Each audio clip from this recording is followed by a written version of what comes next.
Hi, I'm Noah. I've got this thing called fibromyalgia that makes every inch of my body hurt on bad days, which is most days lately. The meds help, but they cost a fortune, which is why I'm juggling two jobs while my perfect sister Vanessa floats through life on a cloud of parental adoration. Noah, those streamers aren't straight. Fix them before your sister's friends arrive. Mom barked orders from the kitchen where she was preparing a feast that could feed half the neighborhood. Sure, Mom. I steadied myself against the wall as a wave of dizziness hit me. I'd just finished a double shift at the diner and hadn't slept in nearly 20 hours. I climbed the stepladder even though my legs felt like jelly. The smell of Mom's famous pot roast filled the house, the same dish I'd begged for on my birthday last month. Instead, I got a store-bought cake and gift cards. Hey, where's my sapphire necklace? I wanted to wear it tonight. Vanessa breezed into the living room, looking perfect as always. In my jewelry box. I bought it with my birthday money, remember? But it matches my dress. Mom! Mom appeared, wiping her hands on her apron. Noah, let your sister borrow it. It's her special day. I bit my tongue. No point arguing when Vanessa always won. Later, while arranging gift bags, I noticed my medication bottle was nearly empty. I'd need to refill it tomorrow, but my savings account had looked suspiciously low when I checked it yesterday. Mom, did you use my bank card for something? She didn't meet my eyes. I needed to order the custom cake for Vanessa. Your father's bonus doesn't come until next week. That was my medication money. I saved for months. Don't be so dramatic. Your father and I will pay you back. Vanessa only turns 21 once. My vision blurred. The room started spinning, and the pain in my joints intensified. I tried to make it to the couch, but collapsed halfway there. I woke up in my bed hours later. The bass from downstairs vibrated through the floor. The party was in full swing. No one had even noticed I was gone. My phone buzzed. It was Ethan, my only real friend. Hey, how's the party for the golden child? Wouldn't know. I passed out and no one noticed. Are you serious? Did you take your meds? Can't. Mom borrowed my medication money for Vanessa's cake. A soft knock on my door. Dad entered with a plate of food. Thought you might be hungry, kiddo. Thanks, Dad. After he left, Ethan's voice came through the phone. This is getting ridiculous, Noah. You need to start keeping records of this stuff. What do you mean? Document everything, the money she took, the medical issues they ignore. Take photos, record conversations. One day you'll need proof. The music downstairs got louder. Someone was making a toast to Vanessa. Maybe you're right, I whispered. Maybe it's time they saw what it feels like to be the invisible one. The morning after Vanessa's party, I dragged myself to the pharmacy despite feeling like I'd been hit by a truck. I'm sorry, but your insurance has been declined, the pharmacist said, sliding my prescription back across the counter. That's impossible. I paid the premium last week. According to our system, it was canceled 3 days ago. I called the insurance company from the pharmacy parking lot, my hands shaking. The policyholder requested termination on Monday. The funds were refunded to the account on file. My stomach dropped. The policyholder was Mom. When I got home, Vanessa was sprawled on the couch surrounded by her birthday gifts, while Mom photographed everything for social media. Mom, why was my health insurance canceled? She barely looked up from her phone. Oh, we needed a little extra for Vanessa's surprise. Those party boats aren't cheap, you know. Party boat? You canceled my medication coverage for a party boat? Don't be so dramatic, Noah. Your father will reinstate it next month. I need my meds now. I can't function without them. Here we go with the attention-seeking again. Vanessa rolled her eyes. Just because it's not your birthday doesn't mean you have to ruin mine. This isn't about your birthday. This is about my health. You've always been jealous of your sister, Mom snapped. All these mysterious pains started right after Vanessa got into Princeton. I stormed to my room and started taking pictures of my medical records, bank statements, and the empty insurance card. Ethan was right. I needed evidence. Later that week, I got a call from a credit card company about a missed payment. I don't have an account with you.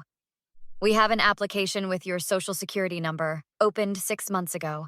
The primary cardholder is Vanessa Hill. My blood boiled. I called Ethan immediately.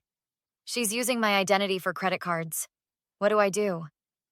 We need more than just your word. I've got some recording equipment from my journalism class. We can set it up in your room and common areas. That weekend, Ethan helped me install tiny recording devices while my family was at Vanessa's tennis match. Put one in the kitchen. That's where most family discussions happen, Ethan suggested, handing me a device that looked like a USB charger. Are you sure this is legal? In your state, you can record conversations you're part of. For the rest, we're just gathering evidence, not publishing it. A few days later, I met Vanessa's friend Diane at the campus coffee shop where I worked. She seemed nervous when I served her. You're Vanessa's sister, right? The one with the chronic pain thing? Yeah, that's me. Look, I probably shouldn't say this, but I think you should lock up your medication better. What do you mean? Vanessa showed up with pills last weekend. Said they were yours and that you wouldn't miss them. Some guys paid her good money for them. I gripped the counter to steady myself. She's been stealing my medication to sell it? Diane looked around anxiously. She said you exaggerate your condition anyway. I thought it was weird, but I just thought you should know. I texted Ethan under the counter. Got our smoking gun. Vanessa isn't just stealing my identity, she's stealing and selling my meds. Armed with Diane's bombshell about Vanessa selling my medication, I began digging deeper. While organizing the mail, I noticed a letter from Princeton addressed to my parents. Curiosity got the best of me, and I carefully opened it. Academic probation? Vanessa's on academic probation? I whispered to myself. The letter detailed how Vanessa was failing 3 classes and at risk of losing her scholarship. Yet, just last week, she'd convinced Mom and Dad to send her an extra $1,000 for an academic excellence trip. That night at dinner, Dad seemed unusually observant, watching me struggle to hold my fork as pain shot through my wrists. Noah, have you seen a doctor about your hands? Can't afford it since my insurance was canceled. What do you mean canceled? Linda, didn't we pay the premium? Mom shifted uncomfortably. We had some unexpected expenses with Vanessa's school. You mean like the academic excellence trip? I asked innocently. Vanessa shot me a warning glare. Yes, exactly, Mom beamed. Our little genius got selected for a special program. That's strange, because this came in the mail today. I slid the opened letter across the table. Dad's face darkened as he read. Academic probation? Vanessa, what's this about failing classes? The professors have it out for me. Besides, that's private. Noah had no right opening my mail. It's addressed to your parents, not you, I pointed out. This family meeting is over, Mom declared, snatching the letter. Noah is just jealous as usual. The next day, I put my plan into motion. I texted Vanessa. Need to talk about the credit cards. Parents don't need to know. She took the bait and met me in my room that afternoon, unaware of the recording devices Ethan had installed. Look, I know you've been using my identity to open credit cards. So what? Your credit score was just sitting there doing nothing. Why shouldn't I benefit? And my medication? Diane told me everything. Vanessa laughed. Those rich kids pay premium for pain meds. It's not like you actually need them. We all know you're faking for attention. I could go to the police. Please. Mom would never let that happen. She'd kick you out before letting anything touch my record. You don't feel bad at all, do you? Why should I? Mom and Dad spent years making sure I had every advantage. You were just the trial run before they got it right with me. The family reunion that Sunday provided the perfect stage for the final act. Aunts, uncles, and cousins gathered for Grandma's birthday. I connected my phone to the TV, claiming I had a special slideshow. Before we start Grandma's tribute, I thought everyone should hear something interesting. The recording of Vanessa's confession played through the speakers. The room fell silent. You edited that? Vanessa screamed. What about these? I held up the credit card statements. Or the pharmacy records showing my prescriptions being filled but never making it to me? Linda, what is going on here? Aunt Sarah demanded. Noah has always been troubled, Mom stammered. She's clearly manipulating the situation. Is that why my daughter is on academic probation while scamming her sister? Dad stood up, his voice shaking with anger. Is that why Noah's been working herself sick while we fund Vanessa's lies? Marcus, don't you dare turn on us now, Mom hissed.